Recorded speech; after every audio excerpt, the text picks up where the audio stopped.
ছেলের বউ চেয়েছিলে না মা, এই নাও বউ। জোর করে বিয়ে করিয়েছো, করেছি। তাই বলে যেমন একটি মেয়েকে নিয়ে সংসার করব সেটা ভেবে থাকলে তুমি ভুল মা। এই মেয়ে আমার বেড পার্টনার হওয়ারও যোগ্যতা রাখে না। আমি আজই কানাডায় ফিরে যাব। সবেমাত্র বিয়ে করে বাড়িতে বউ তুলেছে নাবান শাহরিয়ার। তার এমন কথায় স্তম্ভিত হতভম্ব লিভিং রুমে দাঁড়ানো তার বাড়ির প্রতিটি সদস্য, সাথে তার সদ্য বিয়ে করা নতুন বউ। ঘোমটা দিয়ে এতক্ষণ স্বামীর জন্য অপেক্ষা করছিল সে। নিচের কথাটা সহজেই তার কানে এসে বাড়ি খায়। দু হাতে লেহেঙ্গা ধরে রুম থেকে বেরিয়ে যায় সে। দোতলার করিডোরে আসতে দেখতে পায় রকচটা তার সেই সুদর্শন স্বামীকে অশ্রুসিক্ত নয়নে তাকিয়ে থাকে। এক বুক সব শেষ হয়ে যাবে। নাভানের এই কথার মানে ধরতে পারছে না কেউই। সে তো আজ মাত্র বিয়ে করলো, তাহলে কি মজা করছে নাভান? কিন্তু নাভানের মতো এমন গম্ভীর পুরুষ মজা করবে বলে মনে হচ্ছে না কারো। ভেতরে রাগ পুষে গম্ভীর মুখে ছেলের দিকে এগিয়ে যায় সোহানা মির্জা। কঠোর গলায় বলে ওঠে, এসব কী বলছো তুমি নাভান? যাও বাসর ঘরে, ইনিয়া তোমার জন্য অপেক্ষা করছে। বাসর? ছে, তুমি ভাবলে কি করে মা আমি ওই রুমে যাব? চোখ মুখ গম্ভীর করে মায়ের ডাকে কুটিল দৃষ্টিতে তাকায় নাভান শাহরিয়ার। এক পলক সোহানা মির্জার দিকে তাকিয়ে বিকট শব্দে গা তুলিয়ে হেসে ওঠে সে। হাসতে হাসতে চোখ দিয়ে পানি এসে যায় তার। সহজেই তার মায়ের দিকে আঙুল তুলে মুখে হুঙ্কার দিয়ে বলে, তুমি কি ভেবেছ সোহানা মির্জা? আমি তোমার হাতের পুতুল? নো, বিয়েটা তো আমি করেছি তোমাদের শিক্ষা দিতে, চরম প্রতিশোধ নিতেই করেছি। নাভান কি বলছিস এইসব? এতক্ষণ চুপ করে তাদের কাহিনী দেখছিল নাহিদ মির্জা ও তার মা আয়েশা মির্জা আর নাভানের ছোট বোন নিধি। তার পাশেই দাঁড়ানো নাভানের ছোট চাচা আর তার বউ নিপা। কারো মুখে কোনো রা নেই। নাভান যে এমন করবে আগে থেকে নাহিদ মির্জার কিছুটা আন্দাজ হয়েছিল, কিন্তু স্ত্রীর জেদের কাছে সবই তুচ্ছ যেন ওনার। নাভানের দিকে তাকিয়ে খেকিয়ে উঠলেন তিনি। এটা কোনো ছেলে খেলা নয় নাভান, এভাবে একটা মেয়ের জীবন নষ্ট করতে পারো না তুমি। ইনার মতো একটা এতিম মেয়ের জীবন তুমি নষ্ট করবে? তাহলে আমার আর অদিতির জীবনটা কেন নষ্ট করলে তোমরা? Why? Answer me. Because he is a prostitute. Say in-ear নখের যোগ্যতাও রাখে না। স্টপ মা। সোহানা মির্জার কথা প্রেক্ষিতে ভয়ঙ্করভাবে চিৎকার দিয়ে ওঠে নাভান। চোখ দিয়ে তার আগুন ঝরছে, যেন সব কিছু তছনছ করে ফেলবে। টি টেবিলটা লাথি মেরে উল্টে দেয় সে। মুহূর্তেই সেটা ভেঙে চুরে চূর্ণ বিচূর্ণ হয়ে যায়। আর একবারও অদিতিকে নিয়ে বাজে কথা বললে আমি যে কি করব, আই ডোন্ট নো মাইসেলফ। কী করবে তুমি বলো, কি করবে? বিয়ের আগে যে মেয়ে পর পুরুষের সাথে বেড শেয়ার করে তাদের তো প্রস্টিটিউটই বলে, তাই না? রক্ত চক্ষু নিয়ে মায়ের দিকে তাকিয়ে থাকে নাভান। পেশিবহুল দেহটা ফুলে ফেপে ওঠে যেন। মায়ের জায়গায় অন্য কেউ থাকলে এতক্ষণে তার শেষ দেখে ছাড়তো নির্ঘাত। সোহানা মির্জা কুটিল হেসে বলে ওঠে, তুমি ভাবলে কি করে নাভান তোমার ওই 2 টাকার রক্ষিতাকে আমি মির্জা বাড়ির বউ করে আনবো? শুনে রাখো, ওই মেয়েকে শুধু তোমার বরাদ্দ রাখা হোটেল রুমের বেড পর্যন্তই শোভা পাবে, মির্জা বাড়ির বউ হিসেবে না।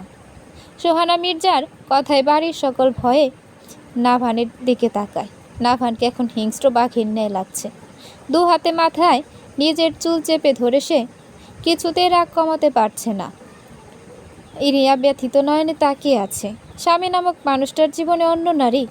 সে আর ভাবতে পারছে না কবুলের জোর এতটাই যে 3 ঘন্টা আগেই সে না দেখা অচেনা মানুষটাকে 3 কবুল বলে আপন করে ফেলেছিল। আয়েশা মির্জা এবার দোতলার করিডোরে তাকায়। ইনিয়াকে দেখে নিধিকে বলে তাকে ঘরে নিয়ে যেতে। নিধি উপরে উঠে আসে। এনিয়ার দিকে তাকিয়ে তার বড্ড মায়া হয়। এমন আসমানের হুড়কে তার ভাই অপেক্ষা করছে। এনিয়াকে কি বলে সান্ত্বনা দেবে তা সে জানে না। বিধ্বস্ত ইনিয়ার দিকে তাকিয়ে মিহি কণ্ঠে বলে, চলো ভাবি। ঠায় দাঁড়িয়ে রইল সে, নড়ল না একটুও। আয়েশা মির্জা এবার ছেলের বউয়ের কাছে উঠে আসে। মুখটাকে বিকৃতি করে বলে ওঠে, যা নয় তাই মুখে আসছে বড় বৌমা। বলি, এখানে যে স্বামী দেবর মেয়ে শাশুড়ি আছে, ভুলে গেছো? নতুন বউটা যদি এসব শোনে তার কি হইব? আর দাদু ভাই কী চায় তোর এখন? তুই যেটা বলবি সেটাই হবে। নাভান মায়ের দিকে তাকিয়ে কাট কাট গলায় বলে, তুমি আমার মা না হলে তোমাকে এতক্ষণে 10 হাত মাটির নিচে পুঁতে ফেলতাম। সোহানা মির্জা তাকিয়ে আছে তার ছেলের দিকে। এই এক অদিতির জন্য আজ তার মাকেও সে এইসব কথা বলছে। নাহিদ মির্জা এবার অনেক রুষ্ট হয়ে যায়। কি করবেন তিনি? নাভানের চাচা নওয়াজ মির্জা এবার নীরবতা ভেঙে তড়িৎ গতিতে নাভানের সামনে এসে দাঁড়ায়। স্তম্ভিত হয়ে বলে, তুমি বেশি হাইপার হয়ে যাচ্ছ না নাভান? মায়ের সাথে এভাবে কথা বলছো তুমি? বিষয়টা শান্তভাবে বসে ভাবো। তুমি যেটা চাইছো সেটা সম্ভব নয়। 3 কবুল বলে একটা মেয়েকে স্বীকার করেছো তুমি। নাভান সোহানা মির্জার দিকে তাকিয়ে কম্পিত কণ্ঠে বলল, কানাডা থেকে ফিরতেই মাতৃত্বের কসম দিয়ে তুমি যা করতে বলেছ আমি তাই করেছি। তুমি বলেছ অদিতিকে বিয়ে না করে তোমার পছন্দের মেয়েকে বিয়ে করতে। আমি তাকে না দেখেই তোমার কথামাত্র বিয়ে করেছি, কিন্তু সংসার করার প্রতিজ্ঞা আমি করিনি। তাই আর কোনো কথা আমি রাখবো না। চকিতে সোহানা সামনে তাকিয়ে কর্কশ গলায় বলে, ইনিয়ার বাবা মায়ের মৃত্যুর আগেই তাদের সাথে আমি তোমার ইনিয়ার বিয়ে ঠিক করেছিলাম। যেভাবেই হোক আমি সেটা রেখেছি। এখন থেকে সেই তোমার অর্ধাঙ্গিনী, তার সাথেই তোমার থাকতে হবে। নাভার মুখে চ শব্দ করে উঠল যেন। বাঁকা হেসে পরিবারের প্রত্যেকটা লোকের দিকে তাকিয়ে বলে ওঠে, একটু পরে আমার ফ্লাইট, আমি কানাডায় ফিরে যাচ্ছি। সবাই যেন একটু ততস্থ হলো ভয়ে। চলে যাবে মানে কি? আয়শা মির্জা এবার কাতর কণ্ঠে বলে, 7 বছর পর দেশে আসলি আর 7 দিন না থাইকেই চলে যাবি? সব তোমার দোষ সোহানা, তোমার জন্য এত ঝামেলা। তুমি চুপ করো আসুক। আর মা, তোমার ভালো ছেলে, আমি তোমার কথাই রাখবো, করব না অদিতিকে বিয়ে। তাহলে কানাডায় যাচ্ছ কেন? বিকজ আমি আর অদিতি উইল লিভ টুগেদার। কথাটা যেন বিশাল বড় লিভিং রুমে বিস্ফোরণ ঘটালো। সবাই অবাক হয়ে দেখছে নাভানকে। ছেলে বিদেশি কালচার সবই আয়ত্ত করে ফেলেছে। মা বিয়ে করতে দেয়নি বলেই বিয়ে ছাড়াই থাকবে সে। নাহিদ মির্জা এবার রাগান্বিত হয়ে বলে, পাগল হয়েছ? ঘরে বউ রেখে বিদেশে মেয়ে নিয়ে পড়ে থাকবে? এতই যখন অদিতিকে ছাড়তে পারবে না, তাহলে ইনিয়াকে বিয়ে করতে মত দিলে কেন? ওহ বাবা, marriage is not that important, only if we both agree. আর রইল ওই মেয়েটাকে বিয়ে করার কথা, ওটা মা আর ওই মেয়েটার জন্য সারপ্রাইজ ছিল। যে ব্রাহ্মণ হয়ে চাঁদে হাত দিতে চেয়েছিল, আর মা সে মেয়েটাকে বউ হিসেবে চেয়েছে, সেটাও দিলাম। সদবোধ, তুমি থাকো তোমার মির্জা বাড়ির ছেলের যোগ্য বউ নিয়ে, সেটাই তো চেয়েছ। সোহানা মির্জা অবাক হয়ে তাকিয়ে রইল নাভানের দিকে। বিদেশে উচ্চ শিক্ষা নিতে গিয়ে তার ছেলে নিজের কালচারটাকেও বদলে ফেলেছে। তিনি নিজেকে যেন এক মুহূর্তে অনেক অসহায় মনে করেছে। ধপ করে সোফায় বসে পড়েন তিনি। নিজ হাতে একটা বাচ্চা মেয়ের জীবনটা তিনি নষ্ট করে ফেলেছে। কি করবেন তিনি এখন? নিপা এক গ্লাস পানি এনে সোহাকে দেয় আর মিনমিন কণ্ঠে বলে ওঠে, ভাবি আপনি নিজেকে এখন ঠান্ডা রাখুন, ধৈর্য হারা হবেন না। এনিয়াকে সামলাবে কে? এতটুকু মেয়ে এত বড় ধাক্কাটাকে সামলাতে পারবে না। সোহানা এক পলক তাকায় নাভানের দিকে। নাহিদ মির্জা কঠোর গলায় জিজ্ঞেস করে, এটাই তোমার শেষ কথা নাভান? হ্যাঁ বাবা, আমি আসছি, আমার ফ্লাইটের সময় হয়ে আসছে। সময় যেমন পথ বনে যায়, সবাই যেমন পাত বনে যায়, এমন খুশির মাঝে এটা যেন কাম্য নয়। কটকট পায়ে বেরিয়ে যায় নাভান শাহরিয়া। আধারের আলো গভীর হলেও চারপাশে বাড়ির লাইটিংয়ের আলো কাঁচা ফুলে সজ্জিত মির্জা বাড়ির প্রতিটি কোণায়। তখনই নুপুরের ঝংকার আওয়াজ আর এক বুক ফাটা কিশোরীর করুণ আর্তনাদ সব মিলিয়ে কেঁপে ওঠে যেন মির্জা ভিলা। নিশুতি রাতে গগন বিহারী এই করুণ পাখির আর্তনাদ কি শুনতে পেয়েছিল পুরুষটা? নাকি শুনলেও হৃদয় কাঁপাতে পারেনি সেই কান্না? কোনো রকম দৌড়ে সেই রুমে প্রবেশ করলো ইনায়া। তার বুকটা দুমড়ে মুচড়ে যাচ্ছে যেন। নিজেকে কোনো রকমে মানাতে পারছে না সে। ঘন ঘন নিঃশ্বাস নিচ্ছে সে। কত স্বপ্ন নিয়েই তো শ্বশুর বাড়ি এসেছিল সে, কিন্তু স্বপ্ন শুরু হবার আগেই শেষ হয়ে এলো। মা বাবা তাকে কোনো কেন নিয়ে গেল না তাদের সাথে? চোখ ঘুরিয়ে রুমটাতে চোখ বোলাই ইনিয়া। সারা রুমে রজনীগন্ধা গোলাপের মৌ মৌ গন্ধ ভাসছে। মিডল বেডটাকে সুন্দর করে ফুল দিয়ে সাজানো হয়েছে। বেডের দুই সাইডে বড় পাত্রের মাঝে পানিতে গোলাপ ছিটিয়ে ছোট ইলেকট্রনিক লাইট জ্বালানো। সব কিছু দেখে মান হাসল ইনেয়া। কিসের জন্য এসব আজকে? তার মতো এমন লাঞ্ছিত কোনো বউ বিয়ের দিন হয়েছে বলে মনে হচ্ছে না। তার স্বামী অন্য পরনারীর প্রতি আকৃষ্ট। কথা মনে আসতেই মাথাটা ধরে এলো তার। মুহূর্তেই পুরো ঘরে ধ্বংসকার্য চালালো সে। কেউ আসলো না থামাতে। তাতে যদি অষ্টাদশী কন্যার মন শান্ত হয় একটু।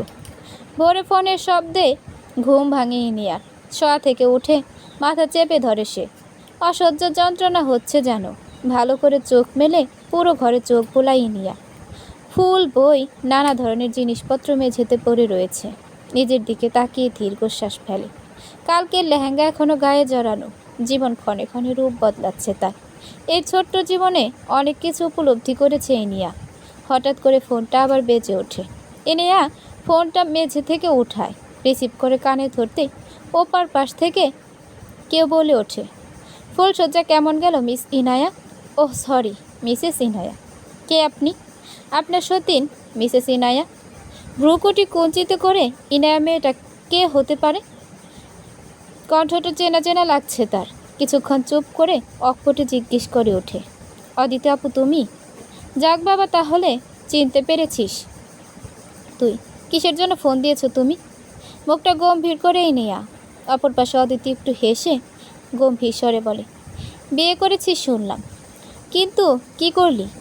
এখন বুঝতে পারবি সব। আমার বয়ফ্রেন্ডকে বিয়ে করা? লিসেন, আমার আর নাভানের সম্পর্ক অনেক গভীর। কতটা গভীর নিশ্চয়ই বুঝতে পেরেছিস।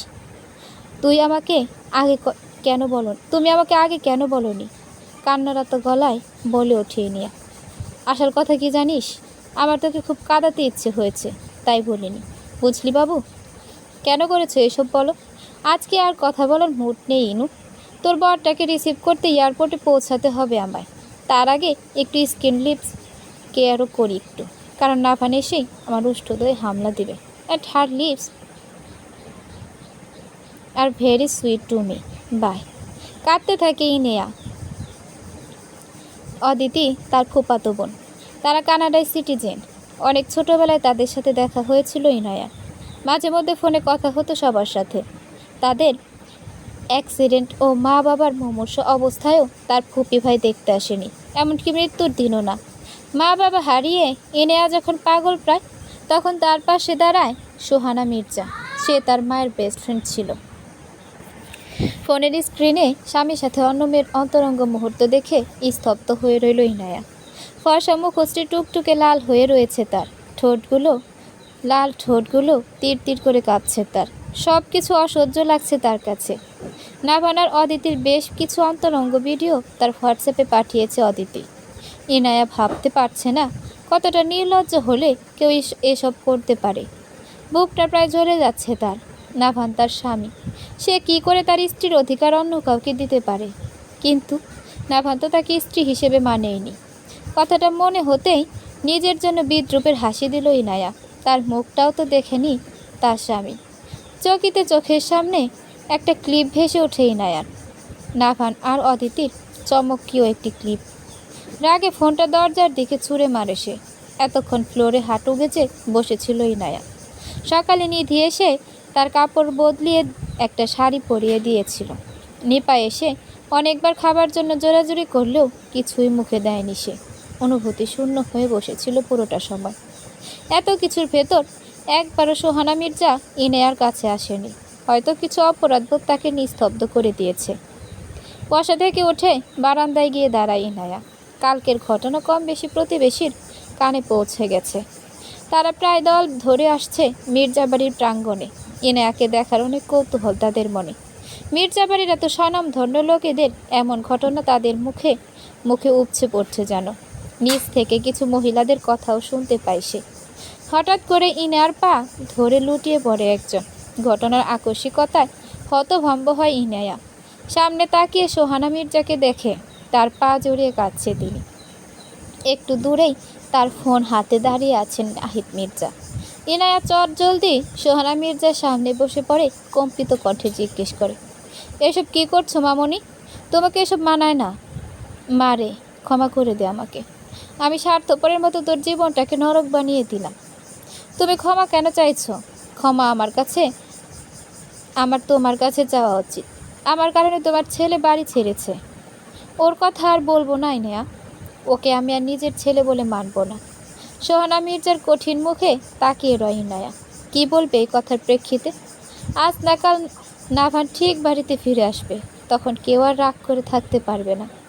ইনায়া নাহিদ মির্জার দিকে তাকাতেই তার হাতে নিজের ফোন দেখতে পায় সে। কণ্ঠে বিচলিত হয়ে সে দুজনের দিকে তাকিয়ে বলে, অদিতি আপুর ব্যাপারে তোমরা আগে থেকেই জানতে, তাহলে কেন আমাকে আগে বলনি? আর এই বিয়ে কেন হতে দিলে তোমরা? সোহানা মির্জা মাথা নুয়ে বসে থাকে। নাহিদ মির্জা তাদের পাশে এসে বসে। ইনায়ার মাথায় হাত রেখে বলে, আমরা অদিতির ব্যাপারে জানতাম, কিন্তু ব্যাপারটা যে এত খারাপ হবে তা ঠাউর করতে পারিনি। আগে জানলে নাভানের কথাই মানতাম। কখনো না। তুমি ভাবলে কি করে ওইরকম বাজারের মেয়েকে আমি এই বাড়িতে মেনে নিতাম? স্ত্রীর কান্নারত কঠোর চোখে তাকিয়ে এসে বুঝতে পারল পুত্রের প্রতি তার অসীম ঘৃণা বিরাজ করছে। নাহিদ মির্জা সোহানাকে আর কিছুই বলতে পারল না।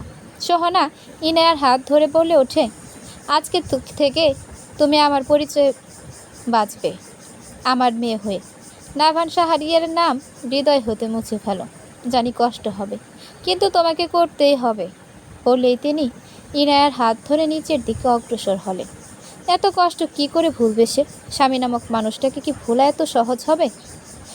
এমন এতিম মাইয়া বিয়া করাইলে এমনই হবে আয়শা আপা। এমন শিক্ষিত পোলার লাগে এমন মাইয়া যায় না। এই মেয়েকে তাড়াতাড়ি বিদায় করার ব্যবস্থা করে, না হলে নাতি সারা জীবন বিদেশেই পড়ে থাকবো। দুজন মহিলা আয়শা মির্জাকে এইসব কথা বলছিল। আয়শারও তাই মনে হচ্ছে ইনেহা বাড়িতে থাকলে নাভান কখনোই ফিরে আসবে না। সে সোহানার সাথে নিশ্চয়ই কথা বলবে। নিচে নামতেই মহিলাদের কথা শুনতে পেলেন সোহানা আর ইনায়া। ইনায়া মাথা নিচু করে মেঝেতে তাকিয়ে থাকে। সবার দৃষ্টি এখন তার দিকেই নিযুক্ত। সোহানা সবার দিকে তাকিয়ে বলে ওঠে, ইনা এখন থেকে এ বাড়িতেই থাকবে। কোন পরিচয় তাকে এখানে রাখবে বৌমা, যেখানে নাভান তাকে অস্বীকার করছে? নাভানের সাথে আমাদের সম্পর্ক কালকে শেষ হয়ে গেছে মা। আর রইল ইনায়ার কথা, সে এই বাড়ির মেয়ের পরিচয়ে থাকবে। আয়শা মির্জা এবার অনেকটা রুষ্ট হলেন। এইভাবে চলবে না। সোহানার অতিরিক্ত রাগের কারণেই এসব হয়েছে বলে তার মনে হচ্ছে। গম্ভীর মুখে বলে ওঠে, আর পাগলামি করো না তুমি। তোমার এই জেদের কারণে আজ এই অবস্থা। নাভান ঘরের ছেলে ঠিকই বাড়িতে ফিরে আসবে। এর চেয়ে ভালো হবে তুমি ইনায়াকে তার মামার বাসায় দিয়ে আসো। ইনায়া এই বাড়িতেই থাকবে। এতে যদি কারো সমস্যা থাকে সে নিজেই যেন নাভানের মতো চলে যায়। অন্যথায় আমি ইনায়াকে নিয়ে বেরিয়ে যাব। সবাই চুপ হয়ে যায় সোহানার কথা। বাড়ির প্রতিটি সদস্য বুঝতে পারছে না সামনে কি হতে চলেছে, কিন্তু নাভানকে সোহানা সহজেই মাফ করবে না। ফের বুঝতে পারছে তারা। ইনায়া সোহানার দিকে তাকিয়ে মনে মনে ভাবতে থাকে, এই একটা মানুষ কতক্ষণ তার জন্য একাই লড়াই করবে? এর চেয়ে তার চলে যাওয়াটাই ঠিক। Star night club, Canada. ক্লাবের ভেতর খোলামেলা পোশাকে কয়েকদল যুবতীরা আনন্দে মেতে উঠছে। জমকালো আয়োজন, চারপাশে নানা রকমের লাইটিং, হুইস্কির বোতল আর মিউজিক, সব মিলিয়ে এক অন্যরকম সন্ধ্যা। বার টুলে বসে ইচ্ছে মতো ড্রিঙ্ক করছে নাভান সাহারিয়ার। ফর্সা গায়ে জড়ানো কালো শার্ট শরীরে এঁটে আছে, তাতে আর তার পেশিবহুল হাত বিদ্যমান। চুলগুলো সবিন্যস্তভাবে কপালে ছিটিয়ে আছে। আশেপাশের মেয়েরা এক প্রকার তাকে চোখ দিয়ে গিলে খাচ্ছে। এখানে সে মোস্ট হট ব্যাচেলর হিসেবে পরিচিত। একের পর এক ড্রিঙ্কস করেই চলেছে নাভান। চোখ দুটো তার টুকটুকে লাল হয়ে আছে। বাড়ি থেকে আসার পর থেকেই অশান্তিতে আছে সে। অফিসে কাজ কিছুই ভালো লাগে না তার। মায়ের সাথে বেশি রুট হয়ে গিয়েছিল এবার, কিন্তু তার কাছে আর কিছু করার ছিল না। পিঠের ওপর কেউ হাত রাখতে পেছনে ফিরে তাকায় নাভান। একটা ছোট ওয়েস্টার্ন ড্রেস পরে দাঁড়িয়ে আছে অদিতি, মুখে তার চমৎকার হাসি। নাভানের হাত থেকে ড্রিঙ্ক গ্লাসটা নিয়ে নাভানের উরুর উপর বসে সে দুই হাত দিয়ে অদিতির কোমর জড়িয়ে ধরে নাভান। অদিতি নাভানের গালে হাত রেখে আদুরে গলায় বলে ওঠে, কি হলো তোমার? বিডি থেকে ফিরে এসে একদম বদলে গেছো তুমি। আই ডোন্ট নো, কেমন যেন অস্থির লাগছে সব কিছু। গলা থেকে অদিতির হাত সরিয়ে বলে, উঠল নাভান। অদিতি কুটিল হেসে নাভানের কানে স্লো ভয়েসে বলে ওঠে, ওকে লেটস গো। কোথায়? তোমার অস্থিরতা কমাতে। নাভান অনেকটা বিরক্ত হয়ে অদিতিকে নামিয়ে দিল। দাঁড়িয়ে অস্থির ভঙ্গিতে মাথা চেপে ধরে বলে, এসব ভালো লাগছে না অদিতি, চলো বাড়ি যাই। এই অস্থিরতা কি তোমার বইয়ের জন্য নাভান? চকিতে সামনে তাকিয়ে অদিতির মুখে গভীর দৃষ্টি ফেলল নাভান। অদিতি গম্ভীর মুখে তাকিয়ে আছে তার দিকে। সহজে উত্তর দিতে পারল না নাভান। মনে করল সেদিন রাতের গগন বিহারী এক মেয়ের কান্না, যা তার পুরুষ মনেও নাড়িয়ে দিয়েছিল তৎক্ষণাৎ। তারপরে নিজের অ্যারোগ্যান্ট মনোভাব তাকে থামতে দেয়নি। ওটা ওই মেয়ের প্রাপ্য ছিল। Don't take it to heart. হ্যাঁ মনে হচ্ছে নাভান, বলে উল্টে ঘুরে ক্লাবের বাইরে বেরিয়ে যায় অদিতি। নাভান বড় করে নিঃশ্বাস ফেলে এগিয়ে যায়। তার সব কিছুই অসহ্য লাগছে। নাভান গাড়ি পার্কিং এরিয়ায় যেতেই দেখতে পায় অদিতি রাগ করে পেছনের সিটে বসে আছে। নাভান গাড়ি স্টার্ট দেয়। কিছু দূর যেতেই আচমকা গাড়ি ব্রেক কষল সে। গাড়ি থেকে নেমে পেছনের সিটে বসে অদিতির দিকে তাকালো সে। অদিতি বিরক্ত স্বরে বলে ওঠে, হোয়াট, গাড়ি বন্ধ করলে কেন? Don't mess. বলেই অদিতি অতি সন্নিকটে চলে আসে নাভান। একজনের নিঃশ্বাস অন্যজনের মুখে বাড়ি লাগছে। একে অপরের দিকে তাকিয়ে থাকে নির্লিপ্তে। রাগ পড়ে যায় অদিতি। এই দূরত্বটুকুকে ঘুচে দেয় অদিতি। মিলিত করে একে অপর রুষ্টধর। দু হাতে আঁকড়ে নেয় নাভান অদিতিকে। নীরব শুনশান রাস্তায় এক পাশে দাঁড় করানো নাভিনের কালো মার্সিডিস। মাঝে মধ্যে দু একটা গাড়ি আসা যাওয়া করছে। অদূরে বন থেকে শোনা যায় কিছু অচেনা পাখির কলরব। তার সাথে শোনা যায় একজোড়া নরনারীর চিৎকার, যা এই শুনশান রাত গম্ভীর করে তোলে। ইনিয়ার জন্য একটা নতুন রুম ঠিক করেছে সুহানা। সে তাকে এখন নাভানের রুমেও থাকতে দিবে না পর্যন্ত। সুহানার ধারণা, এই রুমে থাকলে নাভানের কথা আরও বেশি মনে পড়বে ইনায়ার। নাভানের রুমের দেওয়াল জুড়ে বেশিরভাগ ছবি নাভানের। বিভিন্ন এক অ্যাঙ্গেলের ছবি ঝুলানো আছে। ছেলে আসবে বলে সব মন দিয়ে সাজিয়েছিলেন সোহানা মির্জা। এতক্ষণ ধরে রুমটা ঘুরে দেখেছিল ইনায়া। রুমে মিডল বেড রাখা, এক পাশে কার্বাট ও ফ্লোর টাচ করা মিরর, আর অন্য পাশে বুক সেলফ আর টেবিল, সাথে বিশাল ফ্লোর লাগোয়া গ্লাসের বারান্দার দরজা। বেডের সামনাসামনি নাভানের বিশাল বড় একটা ছবি বাঁধিয়ে রাখা হয়েছে। ইনেয়া সেখানে গিয়ে দাঁড়ায়। ছবিতে ফর্মাল ড্রেসে মুচকি হেসে দাঁড়িয়ে আছে নাভান। ইনায়া মুচকি হেসে হাত বাড়ায় বা পাশটায়। আস্তে করে মাথা রাখে সেথায়। স্থানটা তো তারই। সে তো এই বা পাজরের তৈরি। এই জায়গা থেকে শুধুমাত্র তার। অবুঝ মেয়ের মতো এক অষ্টাদশী কন্যা স্বামীর ছবির সামনে দাঁড়িয়ে নিজের অধিকার জানতে ব্যস্ত। ব্যাকুল কণ্ঠে অবুঝভাবে শুধায়, আপনি শুধু আমার নাভান, তাই না? আপনার বুকের বা পাশটা আমার জন্য বরাদ্দ, শুধু আমার জন্য। বিড়বিড় করে বলে ওঠে ইনায়া। অথচ সে কি জানে তার বরাদ্দকৃত জায়গায় অন্য নারীর ঠাঁই দিয়েছে তার স্বামী। সে নারীকে বুকে নিয়েই সে এক আদিম খেলায় মত্ত। জানা হয় না ইনায়া। কানাডার রাজধানী অটোয়া, 4 ঋতুর দেশ কানাডা। ডিসেম্বর, জানুয়ারি, ফেব্রুয়ারি, এই 3 মাস শীতকাল। এই 3 মাস হলো কানাডার শীতকাল। পুরো শীতকাল জুড়েই কানাডায় হয় প্রচুর তুষারপাত। এই সময় তাপমাত্রা থাকে খুবই কম। মাঝে মাঝে হয় তুষার ঝড়। এই সময় শিক্ষা প্রতিষ্ঠানও বন্ধ থাকে। সময়টা এখন জানুয়ারির মাঝামাঝি দিক। কুচি কুচি তুষারে ভরে আছে পুরো অটোয়া শহর। রাতের দিকে প্রচুর তুষারপাত হয়েছে। এখন কিছুটা কমে এসেছে। সকাল হতে ব্যস্ত জনমানুষ নিজেদের কর্মস্থলে যাবার জন্য ড্রেসিং টেবিলের সামনে দাঁড়িয়ে নিজের চুল সেট করছে নাভান শাহরিয়ার। পরনের ফর্মাল ড্রেস। আজকে তার ক্লায়েন্টের সাথে গুরুত্বপূর্ণ একটা মিটিং আছে। পরনের কালো শার্টটা বুকে পিঠে লেপ্টে আছে। 9টা মাস ধরে বাংলাদেশের সাথে তার কোনো যোগাযোগ নেই। মাঝে মাঝে তার মার কথা খুব মনে পড়ে, কিন্তু ফোন করতে সাহস পায় না। হঠাৎ ফোন বেজে উঠতে ধ্যান ভাঙে তার। ফোন হাতে তুলতেই অদিতির 240টা ফোন দেখতে পায় সে। মেয়েটা পাগল করে ফেলবে প্রায়। নাভান বিরক্তি নিয়ে সাইলেন্ট করে ফোন পকেটে ভরে। কালো কোটটা হাতে নিয়ে নিচে নেমে আসে। ব্রেকফাস্ট করে এক্ষুনি বেরিয়ে পড়বে অফিসের উদ্দেশ্যে। খাবার সময় হঠাৎ করে কলিং বেল বেজে ওঠে। নাভান অবাক হয়, এখন কে আসতে পারে? দরজা খুলতেই দেখতে পায় অদিতি দাঁড়িয়ে আছে। পরনে তার সাদা লং কোট। নাভানকে ঠেলে ভেতরে ঢুকে সে। নাভান দরজা লাগিয়ে দেয়, আবার খেতে বসে পড়ে। অদিতি যেন তার সামনে অদৃশ্য। অদিতি কিছুক্ষণ বিস্ময়কর দৃষ্টি নিয়ে তাকিয়ে থাকে নাভানের দিকে। আমাকে ইগনোর করছো কেন নাভান? কখন? গত 9টা মাস কি এটা বোঝার জন্য যথেষ্ট নয়? নাভানের মুখে কোনো রাগ নেই। সে চুপচাপ খেয়ে চলেছে। অদিতির আগে হতভম্ব হয়ে আছে। নাভান 9টি মাস ধরেই তাকে বিভিন্নভাবে এড়িয়ে চলছে। অদিতির আগে হতভম্ব হয়ে আছে। নাভান 9টি মাস ধরেই তাকে বিভিন্নভাবে এড়িয়ে চলছে।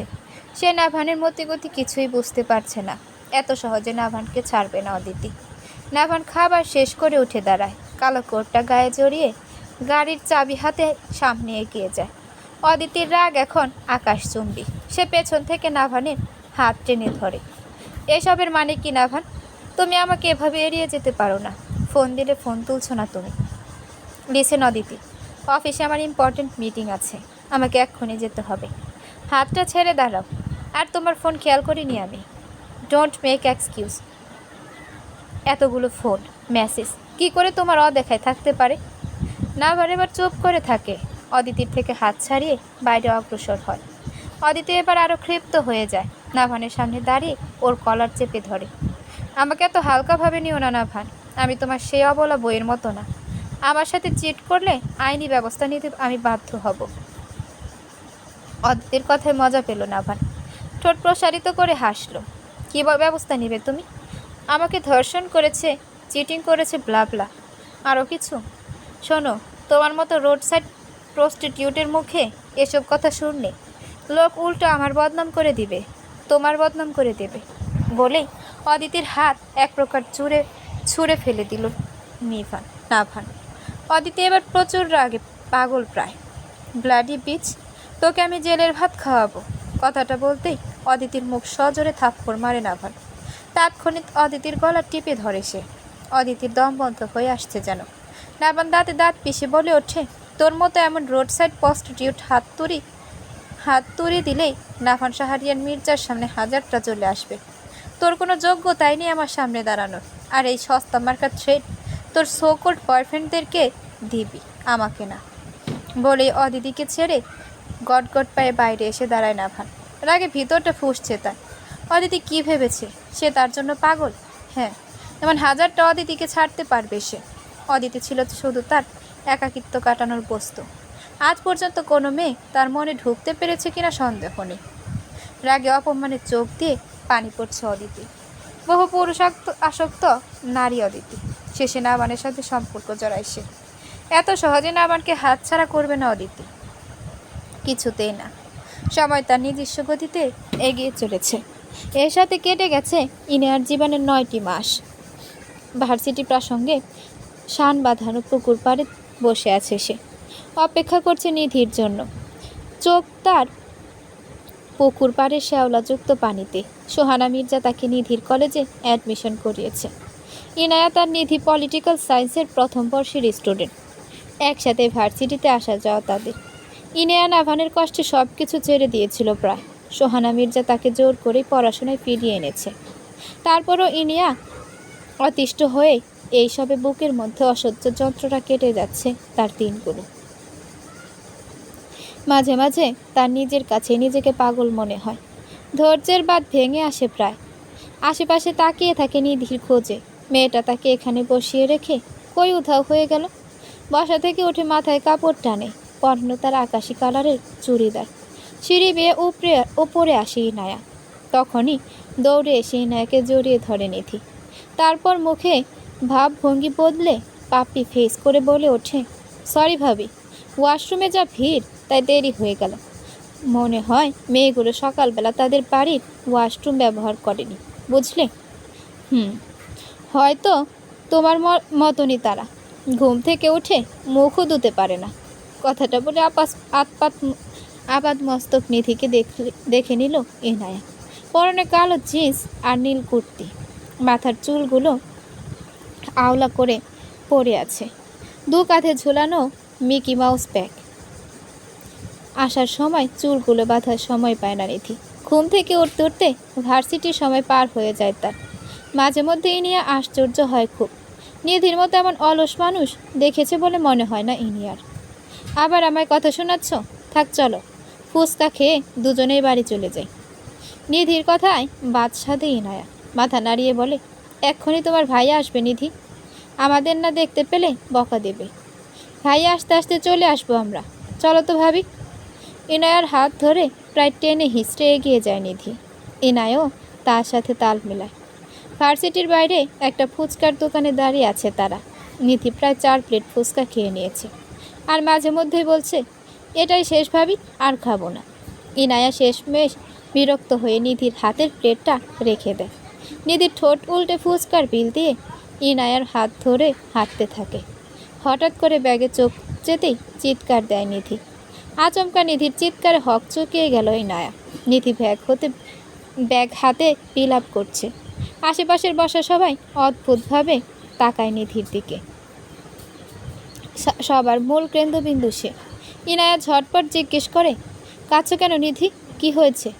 ভাবি আমার তুলতুলা, ব্যাগের দিকে ইশারা করে বলে নিধি। ইনায়া দেখে নিধির ব্যাগের সাইডে ঝোলানো ছোট্ট ছাই রঙা মাউস টেডির রিংটা নাই, যেটা সে অনেক পছন্দ করে। অনলাইন থেকে অর্ডার দিয়েছিল, নাম দিয়েছে তুলতুলা। ইনিয়া বিরক্ত স্বরে বলে, এটার জন্য মাঝ রাস্তায় কাঁদছো তুমি? বোকা মেয়ে, বাসায় চলো, নতুন একটা কিনে নিও। না, আমার তুলতুলাই চাই, বলেই সে উল্টো দিকে দৌড়ে গেল। ইনায়া আশেপাশে তাকিয়ে তার পিছু নিল। নিধির ধারায় এসব করা সম্ভব। অনেকই কষ্টে নিধির নাগাল পায় না। এটা এখন খুঁজলেই পাবে তুমি। রাস্তায় দাঁড়িয়ে বিশ্রীকাণ্ড করো না, চলো। ইনায়া রুষ্ট হয়ে বলল প্রায়। নিধি আর ইনায়া প্রচুর হাঁপাচ্ছে। নিধি কান্নারত অবস্থায় সামনে তাকিয়ে বলে ওঠে, ওই দেখো পেয়েছি। ইনায়া নিধির দৃষ্টি অনুসরণ করতেই দেখতে পায় তাদের থেকে কিছুটা দূরে ছাই রঙের কিছু একটা পড়ে আছে। নিধি আর ইনায়া সেদিকে যায়। নিধি অনেকটা উচ্ছ্বসিত হয়ে সেটা হাতে তুলে নেয়। চকিতে তাদের দুজনের চোখ বড় বড় হয়ে যায়। ইনায়া ওড়না দিয়ে ইতিমধ্যে নাক মুখ চেপে ধরে। বমি ঢেলে আসছে তার, কারণ নিধির হাতে ছায়া রঙের মরা চ্যাপটা ইঁদুর। ভেতরে পোকা কিলবিল করছে। নিশ্চয় গাড়ির নিচে পড়ে এটা ভর্তা হয়ে রয়েছে। নিধি খুশির চোটে না বুঝে এটাই ধরেছে।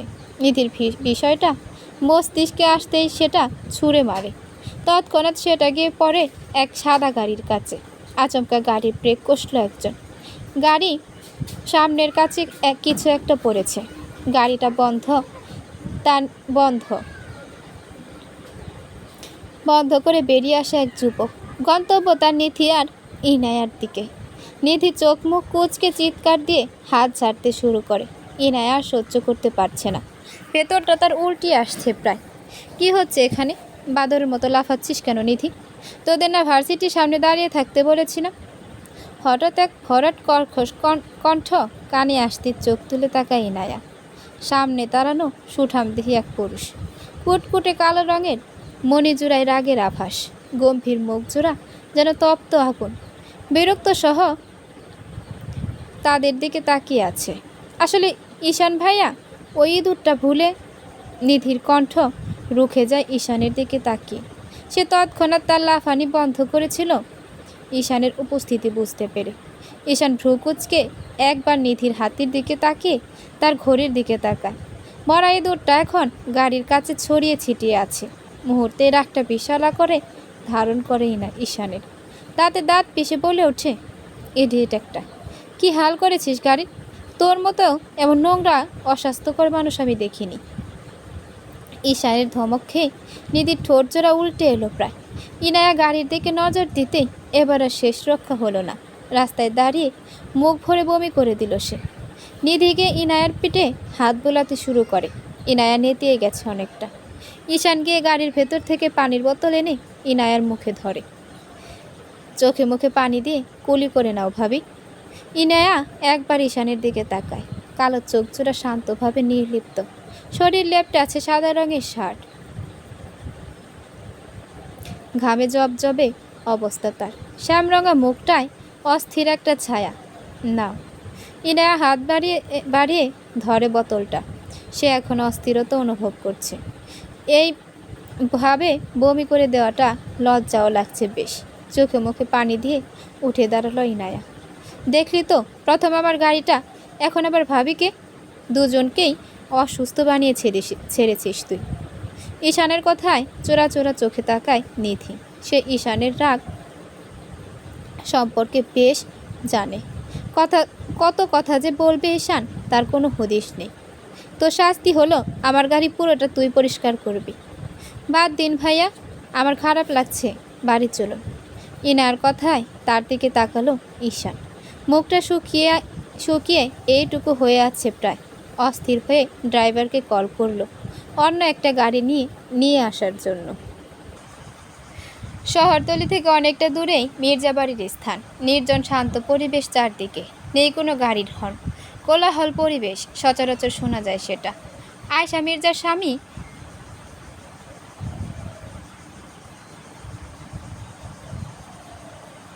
খুব শখ করেই বাড়িটি তৈরি করেছিলেন। বাড়ির ব্যবসা বাণিজ্য শহরমুখী, যাতায়াতের সমস্যা হলেও তারা মির্জা বাড়ি ছাড়া আলাদা থাকার কথা বলে না। কাজ শেষে সবাই ফিরে আসে শান্তির নীড়ে। এই শান্তির নীড় যেন একটা অশান্তিতে পরিণত হয়েছে, এমনটাই মনে করেন আয়শা। গত 9টা মাস বাড়িটা যেন পাতালপুরীতে ডুবে গেছে। কেউ কারোর সাথে কথা বলে না, হয় না একসাথে খাওয়া দাওয়া। সবাই যেন সেই 9 মাস আগেই পড়ে আছে। সব কিছুর মূল যেন ইনায়া, এটাই মনে হয় আয়শা মির্জার। সোহানার আদিক্ষেতার জন্য চুপ করে যান, মাঝে মধ্যে ইনায়ার জন্য মায়া হয় তার। 18 বছর বয়সে বাবা মা হারানো, তারপর বিয়ে, সব কিছু ভাবলে ভীষণ খারাপ হয় ইনায়ার জন্য। তারপরও একটা কথা আছে না, মানুষ স্বার্থের কাঙাল, ঘুরে ফিরে সেই স্বার্থের পিছনেই ছুটে সব। 4 একর জায়গায় বিশাল বড় মির্জা বাড়িটিকে চারদিকে ঘিরে রয়েছে বড় প্রাচীর। বাড়ির বড় মূল দরজা হতে রাস্তা কিছুটা একে বেঁকে গিয়েছে সদর দরজা অবধি। তন্মধ্যে বাড়ির সামনে থামে কালো একটা গাড়ি। পেরিয়ে আসে ইনায়া আর নিধি দুজন। বাড়ির ভেতরে প্রবেশ করতেই দেখতে পায় আয়শা মির্জা বসে বসে পান চিবোচ্ছে। নিধি সিঁড়ি বেয়ে তার রুমে চলে গেল। এক্ষুনি গোসল করতে হবে, বিশ্রী কাণ্ড করেছে সে রাস্তায়। ইনিয়া সামনে এগুতেই খেকিয়ে উঠলেন আয়শা। এই, এদিকে আয় তুই। ইনায়া মাথার ঘুমটা ভালো করে টেনে আয়শার সামনে আসে। কেন জানি দাদিকে তার ভীষণ ভয় করে। দাদি যে তাকে বাঁকা চোখে দেখে তা ভালো বুঝতে পারে ইনায়া। তো বসে চুপচাপ থাকে। কেমন গেল তোর আজকের দিন? জি দাদি, ভালো। আয় আমার পাশে বস। পান খাওয়া দাঁতে হেসে বলে উঠলেন আয়শা মির্জা। ইনায়া আশ্চর্য হয় খানিকটা দাদির ব্যবহারে। এমন করে আয়শা তার সাথে কোনোদিন কথা বলেছে বলে মনে হয় না। ইনায়া মাথা নিচু করে বসে পড়ে তার পাশে। আয়শা মির্জা কিছুক্ষণ চুপ থেকে বলে ওঠে, এমন করে কি তোর জীবন যাইবে? দেখ, আমি বাবা সাদাসিধে কথার মানুষ। এই বাড়িতে কিসের আশায় আছিস তুই বলতো? স্বামী দিয়েই তো সংসার, যেখানে সেটাই নেই, তাহলে এই বাড়িতে কেন পড়ে থাকবি বলতো? কিসের আশায়? যেখানে না বান্ধবকে না দেখেই বাড়ি ছেড়েছে। মধ্যযুগের নারীটা একটা কথা বলতো, জানিস সেটা কি? ইনায়া দুপাশে মাথা নাড়ায়। অতএব সে জানে না। আয়শা মির্জা ভালো করে তাকায় ইনায়ার পানে। বলতো জামাইরা হলো 7 ভাই, জামাই বিনে কেউ নাই। স্বামী যদি ভালো হয় তার মুখের দিকে তাকিয়ে সারা জীবন মানুষের কটু কথা শুনেও পার করা যাবে। স্বামী হলো স্ত্রীর রক্ষক। স্বামীর বাড়িতে যতই বিলাসিতা মানুষজন ভালো থাকুক না কেন, স্বামী যদি ভালো না হয় বউয়ের কোনো মর্ম থাকে না। জীবনটা তো সামনে পুরোটাই পড়ে আছে ইনায়া। নাভানের আশায় না থেকে জীবনটা নতুন করে শুরু কর। এই বাড়িতে ঘুরে ফিরে তোর একটাই পরিচয়, নাভানের বউ। সোহানা যতই তোর নিজের পরিচয় দেখ, সেটা তো মুছে যাবে না। আজ না কাল তোদের সম্পর্ক ভেঙেই যাবে। সোহানা ঠিক করে পড়াশোনা করে অন্যথায় বিয়ে দেবে, তখন লোক জানাজানি বেশি হবে। এর চেয়ে ভালো এখনই একটা ব্যবস্থা কর, আমরা তোর পাশে থাকবো। শক্ত কর নিজেকে। কথাগুলো বলে থামলেন আয়শা। ইনায়ার অনুভূতি শূন্য হয়ে বসে আছে তার সামনে। মুখে কোনো কথা নেই। কথাগুলো তার অজানা নয়। আজ না হয় কাল ঘরের ছেলে ঘরেই ফিরবে, তখন কোথায় ঠাঁই হবে তার? এর চেয়ে ভালো না আত্মসম্মান নিয়ে বাড়ি ছেড়ে চলে যাওয়া? কিন্তু কয়ে যাবে সে? পৃথিবীতে সে বড্ড একা। আয়শা মির্জা ইনায়ার মাথায় হাত বুলিয়ে দেন। রান্নাঘরের দিকে চোখ রাখেন। নিপা রান্না করায় ব্যস্ত। সতর্ক হয়ে বলে ওঠে, আমি যে এসব বলেছি সোহানা যেন না জানে, পাছে বলবে আমি তোর কানে বিষ ঢেলেছি। এমনিতেই সে সিআইডি নিপা সারাদিন কুটনামি করতে থাকে আমার নামে। কে কার নামে কুটনামি করে গিন্নি? কথাটা শুনে চকিতে তাকায় আয়শা মির্জা। ঈশান দুষ্টু হেসে তার দিকে তাকিয়ে আছে। বিরক্তিতে মুখ কুচকালেন তিনি। ঈশান তাকে বড্ড জ্বালায়। তোকে কেন বলবো? তুই আমাদের কথার মাঝে বা হাত ঢুকাচ্ছিস কেন? বারে, আমি তোমার কর্তা না? কথাটা বলে বসতে বসতে রান্নাঘরে থাকা নিপাকে হাঁক ছেড়ে ডাকে ঈশান এক গ্লাস পানি আনার জন্য। সামনে তাকায় ইনিয়ার দিকে। মেয়েটির মায়াবী মুখটা বড্ড করুণ হয়ে আছে। একসাথে ইনিয়ার জীবনে এত কিছু ঘটে গেছে, তার ধাক্কাটা সহজে কাটিয়ে তোলার মতো নয়। 18 বয়সী মেয়ে। ঈশান তাকানো অবস্থায় ইনিয়ার চোখ তুলে মিলিত হয় দুই জোড়া চোখের দৃষ্টি। তড়িৎ গতিতে চোখের দৃষ্টি নামাই ইনায়া। ছেলের ডাক শুনে তাড়াতাড়ি করে পানি নিয়ে এলেন নিপা। ঈশান এক টানে পুরো গ্লাস শেষ করে নিপার হাতে গ্লাস দিয়ে আহ্লাদি কণ্ঠে বলে, বড় খিদে পেয়েছে মা। তোমার স্বামী ভাসুর আর জামিল আমাকে প্রচুর খাটিয়েছে। সকাল থেকে অফিসে এক কাপ কফিও খেতে পারিনি। আহারে, তুই ফ্রেশ হয়ে আয়, আমি এক্ষুনি ভাত বেড়ে দিচ্ছি। আর ইনায়া, তুমি বসে আছো কেন? নিধিকে নিয়ে খেতে আসো, বলে রান্নাঘরে দৌড় লাগায় নিপা। বাকি সবাই আসার আগে দুপুরে রান্না শেষ করতে হবে। ইনায়া বরাবরই অবাক হয় ঈশানের প্রতি। সবার সাথে গম্ভীরতা রকচটা মানুষটা মা আর দাদির কাছে এলেই বাচ্চা হয়ে যায়। নিপাও ছেলেকে 5 বছরের বাচ্চা ভাবে যেন। আসছে নবাব, তাকে সবারই খাটায়। শোনো, আমার 2 ছেলে সোনার টুকরো, তাদের নিয়ে যা তা বলবি না। আজকে আসতে দে তোর বাবা জ্যাঠাকে। তুমি কেমন গিন্নি? কর্তার দুঃখ বুঝো না? বয়স তো কম হলো না। গিন্নি, কুটনামি কমাও। বাকি জীবন তো আমার, তোমার কুটনামিতেই পার হয়ে যাবে। ঈশানের কথায় তেতে ওঠে না আয়শা মির্জা। ইনায়া আস্তে করে ব্যাগ নিয়ে তার রুমে চলে যায়। সে সোহানা মির্জার সাথে কথা বলবে। দাদির কথাগুলো আসলেই সত্যি। এইভাবে জীবন চলবে না, শোক কাটিয়ে উঠতে হবে তাকে। ইনায়া যেতেই ঈশানের উপর তেড়ে আসেন আয়শা। কানমলা দিয়ে রুষ্ট কণ্ঠে বলেন, তা আমি যখন এতই খারাপ, নিয়ে আয় নতুন গিন্নি, দেখি তো স্বামী ভক্তি আমার থেকে বেশি কিনা। ঈশান মুচকি হেসে ওঠে, আনবো তো, তাকে নিয়ে হাতে বানাবো আমি, লোহার চেয়েও শক্ত, ইস্পাত থিরো, যার প্রতি ঘাতে তুমি 10 টুকরো হবে আসু। তাই বলছি, কূটনৈতিক বুদ্ধি এখন কমাও। নিজের ঘরের বিছানায় শুয়ে আছে ইনায়া। বিকাল হতে চলল, দুপুরে খেতে যায়নি নিচে। নিধি এসে অনেকবার বলে গেছে, ইচ্ছা হয়নি তার, জীবনটাই হাঁপিয়ে উঠেছে প্রায়। সবই তো ঠিকঠাক ছিল ইনায়ার জীবনে। বাবা মাকে নিয়ে তার সুন্দর হাসি খুশি একটা পরিবার ছিল, শুধু সুখ আর শান্তিতে ভরপুর তাদের ছোট্ট মধ্যবিত্ত সংসার। তাদের সুখে গ্রহণ হয়ে এলো একটা অ্যাক্সিডেন্ট। তারপর নিমিষে সব কিছু উলটপালট হয়ে গেল। বাবা মা হারিয়ে সদ্য 18 পা দেওয়া বাচ্চা মেয়েটির কাছে তখন সব কিছুই দুঃস্বপ্ন মনে হয়েছিল, যেন ঘুম ভাঙতে ঠিক হয়ে যাবে সব। কিছুতেই মুখের ঘটনাগুলো তার মানতে ইচ্ছে হয় না। বরাবরের মতোই ইনায়া নিশ্চুপ থাকে। মাঝে মাঝে চিৎকার করে কাঁদতে ইচ্ছে করে তার, কিন্তু তারপরও গলার মধ্যে কান্না গিলে নেওয়ার অসীম ক্ষমতা হয়ে গেছে এতদিনে। শোয়া থেকে উঠে বসে আলমারির কাছে যায় ইনায়া। সেখান থেকে বের করে 3 জনের হাস্যোজ্জ্বল একটা ছবি হাত বোলায় ছবিটির উপর। মনে পড়ে 1 বছর আগের কথা। নাভানের সাথে ইনায়ার বিয়ে ঠিক হয়েছে তখন 2 মাস। সোহানা মির্জা বলেছিলেন নাভান ফিরতে ইনায়াকে বউ করে ঘরে তুলবেন। তখন থেকে তার ছোট্ট কিশোরী মনে নাভানের জন্য সুপ্ত ভালোবাসা পুষেছিল। বিয়ে সংসার নিয়ে কত শত স্বপ্ন সে ভাঁজ করে রেখেছিল মনের গহীনে। হঠাৎ বাবা মায়ের মৃত্যু, তারপর সোহানার সাথে এই বাড়িতে আসে, পরিশেষে নাভানের সাথে বিয়ে। সব কিছু ভাবলে দীর্ঘশ্বাস বেরিয়ে আসে ইনায়া। মা এসেছে ভাবি, তোমাকে যেতে বলেছে তার ঘরে। আচমকা নিধির কথায় ঘোর ভাঙে তার। জলদি উঠে দাঁড়ায় ইনায়া।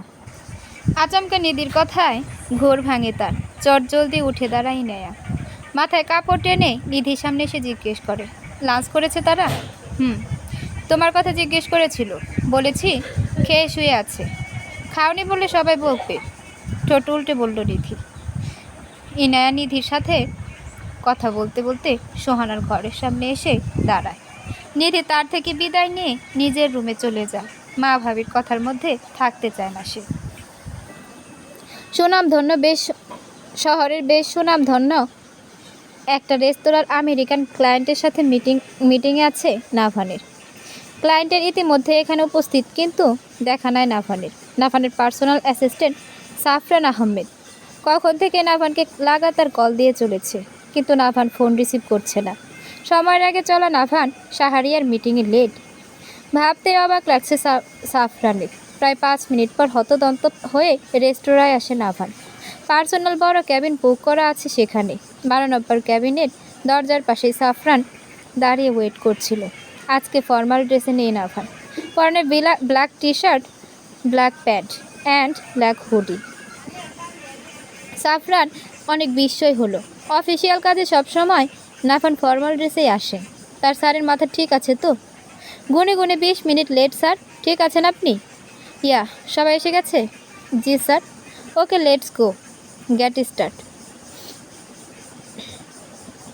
সন্ধ্যার মিটিং শেষে ক্লায়েন্টের সাথে ডিনার করে বাড়ি ফিরবে নাভান। ক্যাবিন নাম্বার 25, নাভানের অপোজিট পাশের ক্যাবিন সেটা। ছোট গ্লাসে রেড ওয়াইন ঢালছে লিও। মুখ তার কুচকে আছে অনেকটা। মাথা কিছুটা ঝাড়া দিয়ে এক টুকরো বরফ মুখে ঢোকায় সে। রাতের ওয়াইনের বোতলটা শব্দ করে টেবিলে রাখে লিও। গ্লাসের ওয়াইন এক চুমুকে শেষ করে বোতলে মুখ লাগিয়ে ডক করে খেয়ে শেষ করে সেটা। এতক্ষণ তাকে চুপচাপ পরখ করছিল জিসা। ছেলেটা দিনকে দিন প্রচুর লাগাটে হয়ে যাচ্ছে। লিও ততক্ষণে আরেকটা বোতলে হাত দিতেই সেটা সরিয়ে দেয় জিসা। চোখ মুখ শক্ত করে সে। আর কত গিলবি? পরে তো বাড়ি যাওয়ার সময় শক্তি পাবি না। ঠোঁট ছড়িয়ে হাসলো লিও। এরকম আরও 2টো খেলেও আমি ফিট থাকবো। দেখাই খেয়ে? দরকার নেই স্যার, আমাকে খেয়ে দেখাতে হবে না আপনি। তন্মধ্যে ক্যাবিনে ঢুকলো অদিতি। মলিন চেহারা, উস্কো খুস্কো চুল, সবসময়ের মতো আবেদনময়ী হাসিটা ঠোঁটে নাই। পরনে হাঁটু অবধি স্কার্ট স্টপ। ক্লান্ত ভঙ্গিতে এসে বসে পড়ে জিসার পাশে। লিও আর জিসা অদিতির দিকে তাকিয়ে আছে। এরকম বিধ্বস্ত অবস্থায় অদিতিকে দেখে জিসা হকচকিয়ে গেল। অদিতি, কী হাল করেছিস তোর? কোনো প্রবলেম হয়েছে? নাভান আমার সমস্যা। ও আমাকে নিজের লাইফে চায় না, আমাকে অ্যাভয়েড করছে সে। বিচলিত গলায় বলে ওঠে অদিতি। জিসা বাসি তাড়ানোর মতো বলে উঠল, এটা তো হবারই ছিল, কারণ সে কয়েক মাস ধরেই তোর প্রতি উদাসীন ছিল। বাদ দে, ব্যাপার না। বাদ দিব কিভাবে? আমি সিরিয়াস রিলেশনে ছিলাম, তুই বুঝতে পারছিস না অবস্থা? কি বুঝবো বলতো? নাভানের গার্লফ্রেন্ড তো বছর ঘুরতেই বদলাতে থাকে, এই আর নতুন কি? কিন্তু তোর সাথে সম্পর্কটা নিয়ে আমরা ভেবেছিলাম নাভানও তোর মতো সিরিয়াস, এমনটাই মনে হতো সবার, কারণ তোর সাথে তার লং টাইম রিলেশন ছিল। বুঝলাম না কি হলো হঠাৎ। আমিও বুঝতে পারছি না। রিভেঞ্জ অফ নেচার, মেনে নে সব। এটা কোনো বিষয় হলো? এতক্ষণ চুপ করেছিল লিও। কথাটা বলে অদিতির দিকে বাঁকা চোখে তাকায় সে। অদিতি লিওর দিকে তাকিয়ে বিরক্তি নিয়ে বলে, কি বলতে চাইছিস? মেনে নেব? এত সহজ না সব কিছু মেনে নেওয়া। আমি এসে দেখে ছাড়বো। সহজ যদি? প্রেগনেন্ট হওয়ার পরও যদি অ্যাবর্শন করিয়ে বয়ফ্রেন্ডকে জাস্ট ফ্রেন্ড বানানো হয়, তাহলে এটা আবার এমন কি? কথাটা শুনে রক্তিম চোখে লিওর দিকে তাকালো অদিতি। লিও শান্ত চোখে তার দিকে তাকিয়ে আছে। অদিতি বিরক্ত স্বরে জিসাকে বলে, আমি আসছি জিসা, কাল ক্যাম্পাসে দেখা হবে। বলেই বেরিয়ে যায় অদিতি। লিও বাঁকা হেসে আবার ওয়াইনের বোতলে হাত দেয়। জিসা অবাক হয়ে লিওকে জিজ্ঞেস করে, কি হয়েছে বলতো? লিও তার ফোন বের করে জিসার হাতে দেয়। জিসা দেখতে পায় লিও নাভানকে কিছু ভিডিও ক্লিপ আর ডাক্তারের দেওয়া প্রেগনেন্সি রিপোর্টের ছবি নাভানকে সেন্ড করেছে আরও 4 মাস আগে। ছবি আর রিপোর্ট দেখে বিচলিত হয়নি জিসা, কারণ এসব তার 3 বছর আগেই দেখা। যখন অদিতি লিওর সাথে ব্রেকআপ করেছিল।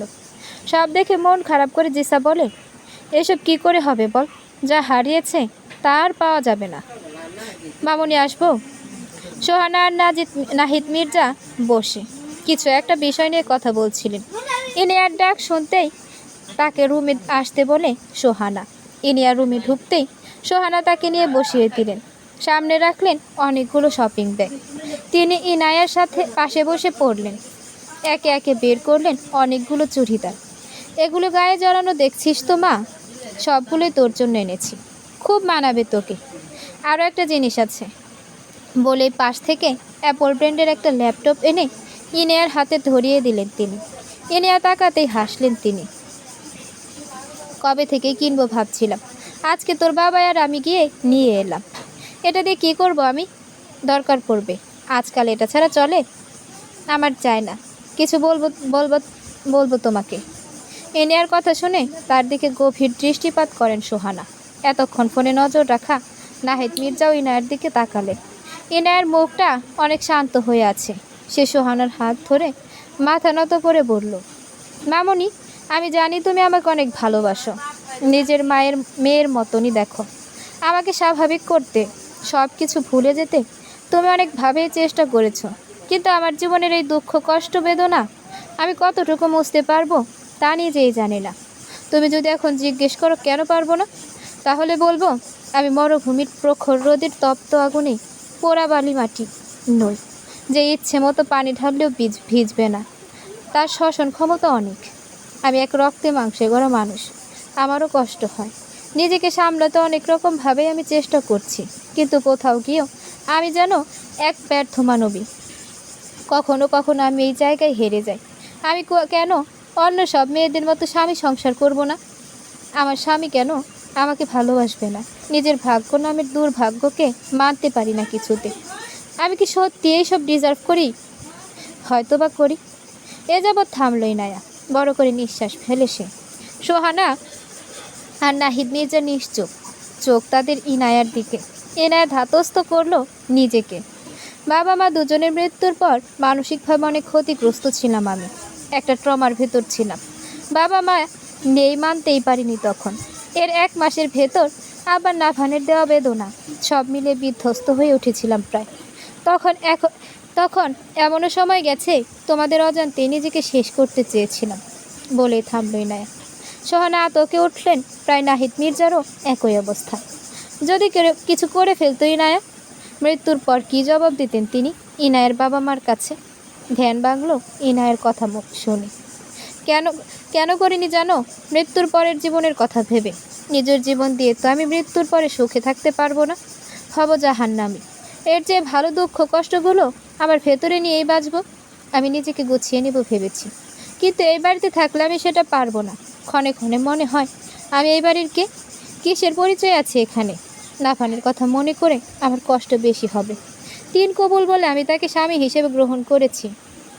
ওনার প্রতি আমার রাগ প্রচুর পরিমাণে থাকলেও ভালোবাসাটা আমি মনের গভীরে লুকায়িত রাখবো। সেটা শুধু আমার নিজেরই মনে অজান্তে থাকুক, কেউ না জানে সেটা। নাফান নিশ্চয়ই বাড়িতে ফিরে আসবে। তোমরা এখন তার প্রতি ক্ষোভ প্রকাশ করলেও একদিন ঠিকই মেনে নেবে, কারণ সে তোমাদের একমাত্র ছেলে। তখন আমি আর উনি কি করে নিজেদের ফেস করব? আমাকে বাড়ি যাবার ব্যবস্থা করে দাও। আমি পুরান ঢাকায় ফিরে যাব, নিজেকে ঠিক মানিয়ে নেব। আমি এখানে থাকলে সেটা পারবো না। প্লিজ মামুনি, মেনে নাও আমার কথা। সোহানা নিশ্চুপ হয়ে রইল। আজকে নিজেকে বেশি দোষী মনে হচ্ছে তার। এমন না করলেও তো পারতেন। এমনিতেই তপ্ত রোদের শুকনো শুকনো কাঠ, তিনি সেটা জ্বলন্ত আগুনে দিয়েছেন, সেটা তো চলবে।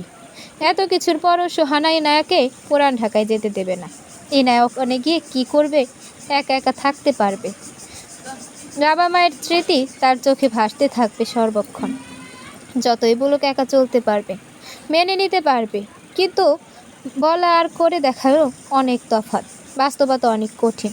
সদ্য ডিম ফোটা মুরগির ছানাকে যেমন করে মা মুরগি আগলিয়ে রাখে, তেমনইভাবে ইনায়াকে 18 বছর পর্যন্ত মানুষ করেছে তার বাবা মা। সে কি করে বুঝবে বাইরের দুনিয়াটা কি? সেখানে নিজের স্বার্থ বুঝে সবাই। এমন পৃথিবীতে ইনায়াকে একা ছাড়বেন না তিনি। সোহানা বিচলিত অনেকটা, তারপরও নিরুত্তর। ইনায়া তাকিয়ে আছে তার দিকে, উত্তরের আশায়। নাহিদ মির্জা ভাবলেন কিছুক্ষণ, আসলে ইনার কথাগুলো সঠিক, কিন্তু ইনায়াকে একা ছাড়াটা কতটা নিরাপদ হবে। তিনি অত্যন্ত শান্ত হয়ে বলল, ইনায়া, তোমার কথায় যুক্তি আছে। এমন হুট করে সিদ্ধান্ত নিয়ে তোমাকে চলে যেতে দেওয়াটা কতটা ভালো হবে। তার উপর তোমার ফুপু আনিলা আর তার হাজব্যান্ড কয়েক মাস আগে বাংলাদেশে এসেছিল। তুমি জেনে থাকবে ইনায়া, তোমার বাবা ব্যবসার খাতিরে আনিলার থেকে অনেক টাকা ধার নিয়েছিলেন। আনিলা ধার দেওয়া টাকা সহ পৈতৃক সম্পত্তির অধিকারে তোমাদের পুরো বাড়িটা নিজের নামে করার দাবি জানিয়েছে। আমি বিষয়টা তোমাকে জানাইনি। কিছুদিন পর তারা বাড়িটা দখলে নিতে আসবে। এমত অবস্থায় কি করে যেতে দেই? ইনায়া নিরাশ হলো প্রচুর। শেষমেশ ভিটে মাটিও ছাড়তে হবে। এখন কই যাবে সে? মাথা গোজা ঠাই কই, সব দিক অন্ধকার যেন। চকিতে মাথা তুলে বলল, মামার ওখানে দিয়ে এসো, ওখানেই থাকবো। নাহিদ মিস্টার চাপা হাসলো। মেয়েটের বাড়িটা ছাড়তে কত তারা। জানি বাবা মায়ের প্রণয়ের সম্পর্ক ছিল, নানা তাদের মেনে নেননি। আমি কয়েকবার গিয়েছি সে বাড়ি। শেষবার মামাকে বাবা মায়ের মৃত্যুর দিন দেখেছিলাম। আমি গেলে নিশ্চয়ই আমাকে ফেলে দেবেন না। নাহিদ মির্জা গম্ভীর মুখে বলে ওঠে, তারা তোমার কোনো খবর নেয়নি নেয়া। তুমি চিন্তা করো না, আমি তোমার বিষয়টা মাথায় রেখে হোস্টেল বা অন্য ব্যবস্থা করব। কী ব্যবস্থা করবে তুমি? আমি ইনায়াকে কিছুতেই একলা ছাড়ব না। সোহানার কথায় বিরক্ত হয়ে গেলেন নাহিদ মির্জা। ইনায়া অবাক হলো। সোহানা মির্জা কঠিন স্বরে বলল, তুমি ঘরে যাও ইনায়া, আমি তোমার বিষয় ভেবে দেখব। ইনায়া গুটি গুটি পায়ে ঘর থেকে বেরিয়ে ছাদে গেল। যেভাবে হোক তাকে বাড়ি ছেড়ে বেরিয়ে যেতে হবে। কি চাও তুমি সোহানা? সব কিছু কেন ঠিক হতে দিচ্ছ না? এভাবে চললে নাভানার ইনায়ের জীবনের কিছুই ঠিক হবে না। ইনায়া যেতেই নাহিদ মির্জা সোহানকে জিজ্ঞেস করলেন, রাগ হচ্ছে সে সোহানার প্রতি? এইভাবে জীবন চলতে পারে? ইনায়ের কিছুই হবে না, তার জীবন আমি সুন্দরভাবে সাজিয়ে দিব। কিন্তু তোমার ছেলেটা তো আমার জানা নেই। সে নিজেই তার জীবন নরক বানিয়ে রেখেছে। আমি তাও নাভানের জীবন ঠিক করতে চেয়েছিলাম, কিন্তু সে হতে দিল কই? 12 পাত্রে মুখ দেওয়া যার অভ্যাস। সোহানা রাগান্বিত হয়ে বলে উঠল, প্রায়। নাহিদ মির্জা ক্রোধান্বিত নয়নে তাকালো স্ত্রীর প্রতি। কণ্ঠে আক্রোশ ঠেলে বলে ওঠে, তার জন্য তুমি দায়ী সোহানা, আর সাথে আমিও, যে ছেলেকে সঠিকভাবে গড়ে তুলতে পারিনি।